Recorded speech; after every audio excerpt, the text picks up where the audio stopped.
YCP regional కోఆర్డినేటర్లతో CM Jagan భేటీ అయ్యారు. ఈ సమావేశానికి 8 మంది రీజనల్ కోఆర్డినేటర్లు హాజరయ్యారు. ఎన్నికల షెడ్యూల్ విడుదలవడంతో కీలక అంశాలపై చర్చిస్తున్నారు. జిల్లాల వారీగా పరిస్థితులపై సీఎం జగన్ సమీక్షిస్తున్నారు. ఎన్నికల ప్రచారంలో అనుసరించాల్సిన వ్యూహంపై సమాలోచనలు జరుపుతున్నారు. ఈ నెల 27 నుంచి సీఎం చేపట్టనున్న బస్సు యాత్రపై చర్చించనున్నారు. బస్సు యాత్ర షెడ్యూల్ను సీఎం ఖరారు చేయనున్నారు. బస్సు యాత్ర ఇడుపులపై నుంచి ఇచ్చాపురం వరకు సాగనుంది.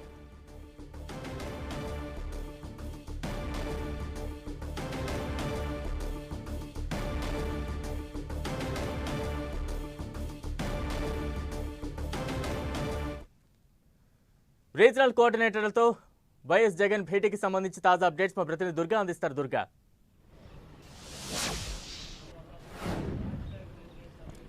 బలరాం తాడేపల్లి క్యాంపు కార్యాలయంలో వైఎస్ఆర్సీపీ రీజనల్ కోఆర్డినేటర్లు 8 మందితో సీఎం జగన్ సమావేశం కొద్దిసేపటి క్రితం ప్రారంభమైంది. కీలకమైనటువంటి అంశాల గురించి ఈ రీజనల్ కోఆర్డినేటర్ల సమావేశంలో సీఎం జగన్ చర్చించబోతున్నారు. ప్రధానంగా 3 పార్టీలు కూడా కూటమిగా ఏర్పడి ఎన్నికలకు వస్తున్న నేపథ్యంలో ఎన్నికల్లో ఏ విధమైనటువంటి వ్యూహం అమలు చేయాలనే దానికి సంబంధించి కూడా చర్చించబోతున్నారు. షెడ్యూల్ ఇప్పటికే విడుదలైంది కాబట్టి ఎన్నికలకు ఇంకా సమయం కూడా ఎక్కువగా ఉన్న నేపథ్యంలో అసలు ఈ ఎన్నికల వ్యూహాన్ని క్షేత్రస్థాయి నుంచి ఏ విధంగా అమలు చేయాలనే దానికి సంబంధించి కూడా దిశానిర్దేశం అయితే సీఎం జగన్ చేయబోతున్నారు. వీటితో పాటు జిల్లాల వారీగా పార్టీలో ఉన్నటువంటి పరిస్థితి, ఎన్నికల వ్యూహం, ఎక్కడెక్కడ ఎలాంటి వ్యూహంతో ముందుకెళ్లాలనే దానిపైన కూడా జిల్లాల వారీగా కూడా ఈ సమావేశంలో సమీక్ష చేయబోతున్నారు. దీంతో పాటు సీఎం జగన్ ఎన్నికల ప్రచారానికి సంబంధించి ప్రధానంగా ఇప్పటికే వైఎస్ఆర్సీపీ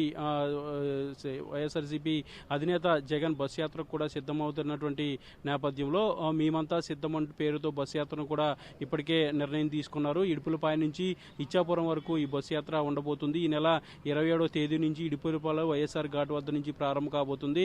ముఖ్యంగా అక్కడి నుంచి ప్రారంభమైంది ఇచ్చాపురం వరకు యాత్ర కొనసాగబోతుంది. అయితే దీంతో పాటు 20 బస్సు యాత్రతో పాటు ముఖ్యంగా ఏ విధమైనటువంటి వ్యూహం అమలు చేయాలి, ప్రచారం ఏ విధంగా ఉండాలనే దానికి సంబంధించి కూడా ఈరోజు రీజనల్ కోఆర్డినేటర్లతో సీఎం జగన్ చర్చించబోతున్నారు.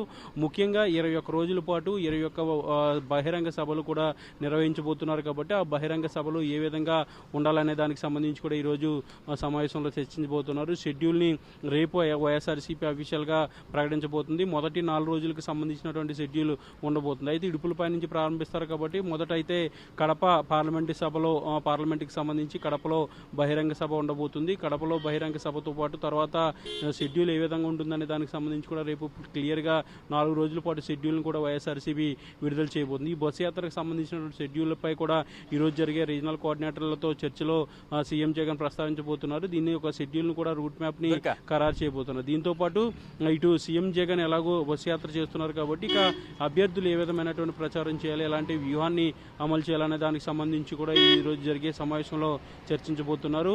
వీటితో పాటు ప్రధానంగా మేనిఫెస్టోకి సంబంధించి ఇప్పటివరకు మేనిఫెస్టోలో ఏ అంశాలు పెట్టాలనే ఆలోచన సీఎం జగన్ చేస్తున్నారు. దీంతో పాటు బస్సు యాత్రలో ప్రజల నుంచి నేరుగా మమేకమయ్యే అవకాశం ఉంది కాబట్టి ప్రజల నుంచి వచ్చినటువంటి వినతులు, వాళ్ళ అభిప్రాయాలు కూడా తెలుసుకుని వాటిని కూడా పొందుపరిచే పరిస్థితులు ఉన్నాయి. కాబట్టి వీటన్నిటిని కూడా మేనిఫెస్టోలో ఏ విధంగా పెట్టాలనే దానికి సంబంధించి కూడా ఈరోజు చర్చించబోతున్నారు. ప్రధానంగా 3 పార్టీలు అంటే బీజేపీ, జనసేన, టీడీపీ 3 పార్టీలు కూడా కూటమిగా వస్తున్నాయి. కాబట్టి క్షేత్రస్థాయి నుంచి కూడా ఎలాంటి వ్యూహం అమలు చేయాలనే దానిపైన కూడా ప్రధానంగా ఈరోజు చర్చించబోతున్నారు.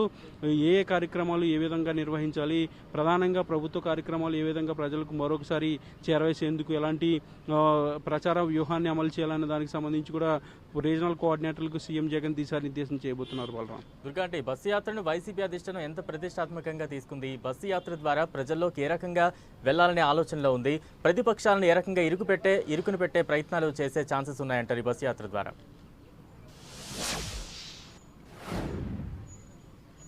అంటే బస్సు యాత్రని వైఎస్ఆర్సీపీ చాలా ప్రతిష్టాత్మకంగా తీసుకుంది. ఈ నెల 27వ తేదీ నుంచి ఇడుపులపై నుంచి ప్రారంభించబోతున్నారు. మొత్తం 21 రోజుల పాటు ఈ బస్సు యాత్ర సాగబోతుంది. అయితే బస్సు యాత్రకు తాడేపల్లి నివాసం నుంచి ఇడుపులపైకి వెళ్ళినటువంటి సీఎం జగన్ మళ్ళీ బస్సు యాత్ర పూర్తయిన తర్వాత మాత్రమే ఇంటికి చేరుకోబోతున్నారు. దీనికి సంబంధించి ఆల్రెడీ నిర్ణయం కూడా తీసుకున్నారు. అయితే ప్రతి పార్లమెంటుకు ఖచ్చితంగా ఒక సభ ఉండే విధంగా, ప్రతిరోజు ఒక సభ ఉండే విధంగా డిజైన్ కూడా చేయడం జరిగింది. సిద్ధం పేర్లతో ఇప్పటికే 4 చోట్ల బహిరంగ సభలు సభలు నిర్వహించారు కాబట్టి ఆ 4 పార్లమెంట్ పరిధులు మినహా మిగిలినటువంటి 21 స్థానాలకు సంబంధించినటువంటి బహిరంగ సభలు కూడా నిర్వహించబోతున్నారు. వీటితో పాటు ఏ విధమైనటువంటి వ్యూహం అమలు చేయాలి అంటే ఎన్నికల ప్రచారం అంటే కేవలం ప్రచారం మాత్రమే కాకుండా ప్రజలతో మమేకమయ్యే విధంగా కూడా సీఎం జగన్ నిర్ణయం తీసుకున్నారు. కాబట్టి ఈ బస్ యాత్రలో భాగంగా ఉదయం పూట అలాగే మధ్యాహ్నం సమయంలో ఏ వర్గాల ప్రజలతో సమావేశం అయ్యే మహిళలు, రైతులు, లేదంటే కార్మికులు, ఇతరత్ర వర్గాలకు సంబంధించినటువంటి ప్రజలతో కూడా మమేకమయ్యే కార్యక్రమం, ముఖాముఖి కార్యక్రమాలు కూడా ఉంటాయి. కాబట్టి వీటన్నిటికి సంబంధించినటువంటి షెడ్యూల్ని ఈరోజు రీజనల్ కోఆర్డినేటర్ సమావేశంలో సీఎం జగన్ చర్చించే నిర్ణయం తీసుకోబోతున్నారు. అక్కడ ఉన్నటువంటి ప్రాంతీయాల వారీగా ఉన్నటువంటి సమస్యలు, అలాగే అక్కడ ఏ అయితే ప్రాంతాల్లో వెళ్ళబోతున్నారో అక్కడ ఉన్నటువంటి ఇబ్బందులు, ఆ ప్రజల అభిప్రాయాలు వీటన్నిటిని కూడా తెలుసుకునే విధంగా కీలకంగా ముఖాముఖి కార్యక్రమాలు కూడా నిర్వహించబోతున్నారు. వీటితో పాటు ప్రచారంలో సీఎం జగన్ ఎలాంటి వ్యూహం అమలు చేయాలనే దానికి సంబంధించి కూడా చర్చ జరగబోతుంది. అయితే చాలా ప్రతిష్టాత్మకంగా బస్సు యాత్రను తీసుకుంది. ఎందుకంటే ఇప్పటికే ఎన్నికల షెడ్యూల్ కనుక లేట్ కాకుండా ముందుగా అనుకున్నట్టుగా ఏప్రిల్ నెలలో కనుక ఎన్నికలు జరిగే పరిస్థితి ఉంటే ఈ రోజు నుంచి ఎన్నికల ప్రచారానికి సీఎం జగన్ వెళ్లాలని భావించారు. కానీ ఎన్నికల షెడ్యూల్ లేటుగా వచ్చింది కాబట్టి ముఖ్యంగా 2 నెలలు దగ్గరగా సమయం ఉంది కాబట్టి ఈ రోజులన్నీ కూడా వినియోగించుకోవాలి, ప్రచారాన్ని సుదీర్ఘంగా విస్తృతంగా చేయాలని ఒక నిర్ణయంలో భాగంగా ఈ బస్ యాత్రను తీసుకొచ్చారు. ఇప్పటికే ఎన్నికల కోడ్ రాష్ట్రంలోకి అమల్లోకి వచ్చింది కాబట్టి ఇక పూర్తిగా ప్రభుత్వ కార్యక్రమాలు చేసే పరిస్థితులు ఉండవు కాబట్టి ఇక పూర్తిగా పార్టీకి సంబంధించినటువంటి కార్యక్రమాల్లోనే సీఎం జగన్ పాల్గొబోతున్నారు. ఇందులో భాగంగానే బస్సు యాత్ర చేసి ప్రతిరోజు ఒక పార్లమెంట్ పరిధిలో సీఎం జగన్ ఉండే విధంగా ప్లాన్ చేస్తున్నారు. ఆ రోజు సాయంత్రం పార్లమెంట్ హెడ్ క్వార్టర్లో కూడా బహిరంగ సభ ఉండబోతుంది. బహిరంగ సభ తర్వాత అక్కడే సీఎం జగన్ బస్సు చేసి నెక్స్ట్ మళ్ళీ వేరే పార్లమెంట్కి వెళ్ళబోతున్నారు. ఇలా మొత్తం బస్సు యాత్రను అయితే చాలా ప్రతిష్టాత్మకంగా వైఎస్ఆర్సీపీ తీసుకుంది. దీనికి సంబంధించి detailed minute to minute schedule అయితే రేపు ప్రకటించబోతున్నారు. దుర్గా, అంటే 3 పార్టీలు బీజేపీ, టీడీపీ, జనసేన ఉమ్మడిగా ఎన్నికల్లో దిగబోతున్నారు. అయితే ఏ రకంగా కూటమిని ఎదుర్కొనేందుకు వైసీపీ సిద్ధంగా ఉంది? శ్రేణుల్లో ఎటువంటి ఉత్సాహాన్ని నింపే విధంగా బస్సు యాత్ర కూడా సాగబోతోంది? ఎందుకంటే ఇప్పటికే కూటమి పేరుతో బీజేపీ, జనసేన, టీడీపీ అలా 3 పార్టీలు కూడా ఇప్పటికే కూటమిని ప్రకటించడం, అలా మొదటి బహిరంగ సభ కూడా నిన్న చిలకలూరుపేటలో జరిగింది. అయితే టీడీపీ నుంచి చంద్రబాబు, లోకేష్తో పాటు భువనేశ్వర్ కూడా పెద్ద విస్తృతంగా ప్రచారం చేస్తున్నారు, పర్యటనలు కూడా చేస్తున్నటువంటి పరిస్థితి. ఇక జనసేన నుంచి జనసేన అధినేత పవన్ కళ్యాణ్, అలాగే నాదెండ్ల మనోహర్ కూడా విస్తృతంగా తిరుగుతున్నటువంటి పరిస్థితి. ఇక బీజేపీ నుంచి కేంద్ర నాయకులకు సంబంధించినటువంటి మోడీ, అలాగే అమిత్ షా, అలాగే నడ్డా పర్యటనలు కూడా ఉండే విధంగా వాళ్ళు కూడా ప్లాన్ చేస్తున్నారు. ఇక రాష్ట్ర నాయకులు కూడా నిత్యం తిరుగుతున్నటువంటి పరిస్థితి. ఈ నేపథ్యంలో వైఎస్ఆర్సీపీ కూడా one and only single man గా వైఎస్ఆర్సీపీకి ఉంటారు. సీఎం జగనే వాళ్ళకి బ్రాండ్ అంబాసిడర్ కాబట్టి ఖచ్చితంగా సీఎం జగన్ విస్తృతంగా పర్యటన చేయాలి, విస్తృతంగా ప్రచారం చేయాలి. కాబట్టి ఇందులో భాగంగానే బస్సు యాత్రని తీసుకురావడం జరిగింది. మరోపక్క ప్రతిపక్ష పార్టీలు 3 పార్టీలు కూడా వాళ్ళంతా కూడా తిరుగుతున్నటువంటి నేపథ్యంలో ఇటు వైఎస్ఆర్సీపీ నుంచి అయితే సీఎం జగనే ప్రతి నియోజకవర్గాన్ని టచ్ చేసే విధంగా ప్రచారం కూడా చేయాల్సినటువంటి అవసరం ఉంటుంది. కాబట్టి పార్లమెంటు పరిధిలో ప్రతి నియోజకవర్గాన్ని టచ్ చేసుకుంటూ రోడ్ షోలతో పాటు బహిరంగ సభలు కూడా ఉండబోతున్నాయి. పార్లమెంట్కి ఒక బహిరంగ సభ చొప్పున మొత్తం 21 బహిరంగ సభలు నిర్వహించబోతున్నారు. అయితే 21 రోజులు అంటే వర్కింగ్ డేస్ వీటన్నింటినీ కూడా కలుపుకుంటే అయితే మిగిలిన మొత్తం షెడ్యూల్ అంతా కూడా దాదాపు 30 రోజుల వరకు కూడా ఉండే అవకాశం కనిపిస్తుంది. 30 రోజుల తర్వాత పూర్తిగా ఎన్నికల ప్రచారానికి, సుడిగాలి పర్యటనలకి కూడా సీఎం జగన్ సిద్ధమవుతున్నారు. అక్కడి నుంచి మరింత విస్తృతంగా ఎన్నికల ప్రచారం కూడా చేసేందుకు ఎక్కడెక్కడైతే అవసరం ఉంటుందో, ఎక్కడెక్కడైతే ప్రచారం చేయాలో ఇంపాక్ట్ ఉంటుందనే దానికి సంబంధించి కూడా పరిశీలించి అక్కడ నుంచి ప్రచారం చేసేందుకు సిద్ధమవుతున్నారు. ఒక పక్క ప్రతిపక్ష పార్టీలు కూడా విస్తృతంగా తిరిగే పరిస్థితులు ఉన్నాయి. కాబట్టి సీఎం జగన్ కూడా పూర్తిగా ఇక నుంచి ప్రజల్లో ఉండేందుకు ఈ బస్సు యాత్రను నిర్ణయం తీసుకున్నారు. ప్రజలతో మమేకం అవడంతో పాటు పార్టీ క్యాడర్ను కూడా యాక్టివ్ చేయడం, తాను ఏం చేశాను 5 ఏళ్లలో తాను ఏం చేశాను అనే విషయాన్ని కూడా పూర్తిగా ప్రజలకి చెప్పడంతో పాటు రానున్న రోజుల్లో ఈ విధమైనటువంటి హామీలు ఇవ్వబోతున్నారు. వీటన్నిటినీ కూడా సీఎం జగన్ ఈ బస్సు యాత్రలో చెప్పబోతున్నారని చెప్పొచ్చు. బలరాం, అంటే దుర్గా, గతంలో ప్రతిపక్ష నాయకుడిగా పాదయాత్ర ద్వారా ప్రజల్లో బాగా చేరువయ్యారు. ప్రస్తుతం ఈ బస్సు యాత్ర ద్వారా ప్రజల్లో ఏ రకంగా రీచ్ పెంచే ఛాన్సెస్ ఉన్నాయంటారు? బస్సు యాత్రను సక్సెస్ చేసే విధంగా ఎటువంటి వ్యూహాలు రెడీ చేస్తోంది అధిష్టానం?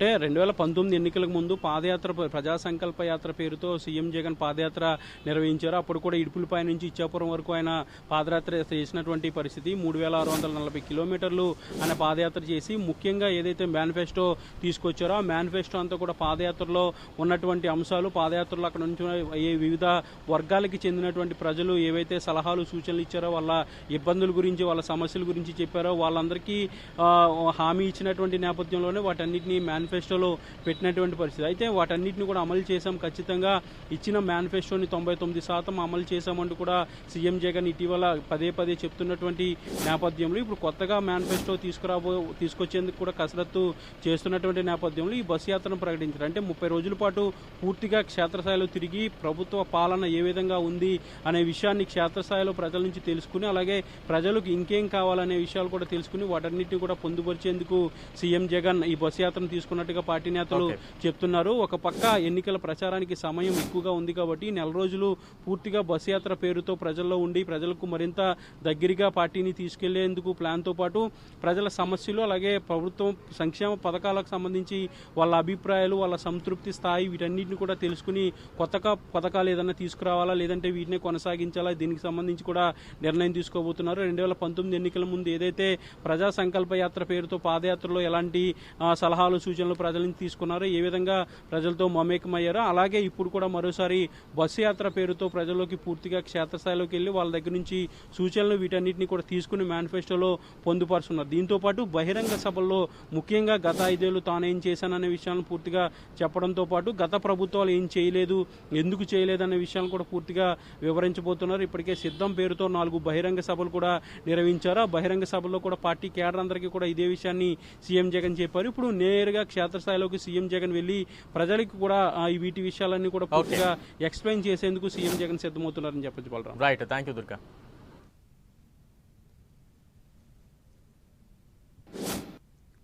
జగన్మోహన్ రెడ్డి గారు మేము సిద్ధం పేరుతో జరిగే బహిరంగ సభల్లో ప్రతి పార్లమెంట్ నియోజకవర్గంలో ఒక బహిరంగ సభ నిర్వహించే విధంగా వైఎస్ఆర్ కాంగ్రెస్ పార్టీ ప్రణాళికను రూపొందించింది.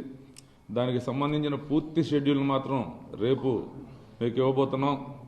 ఎందుకంటే ఈ 4 సిద్ధం జరిగిన బహిరంగ సభలు జరిగిన జిల్లాలను మినహాయించి మిగతా పార్లమెంట్ నియోజకవర్గాల్లో ప్రతి నియోజకవర్గంలో ప్రతిరోజు ఒక బహిరంగ సభ, ఒక పార్లమెంట్ స్థాయిలో ఒక బహిరంగ సభ జరిగే విధంగా ఇప్పటికి ప్రణాళిక రూపొందించుకోవడం జరిగింది. ఈ నెల రోజులు కూడా ఈ సభలు జరిగినన్ని రోజులు జగన్మోహన్ రెడ్డి గారు ఇంటి దగ్గర బయలుదేరిన తర్వాత పూర్తిగా ప్రజల్లోనే మమేకమై ప్రజల్లోనే రోజు అక్కడే రాత్రి బస్సు కూడా అక్కడే ఉంటుంది.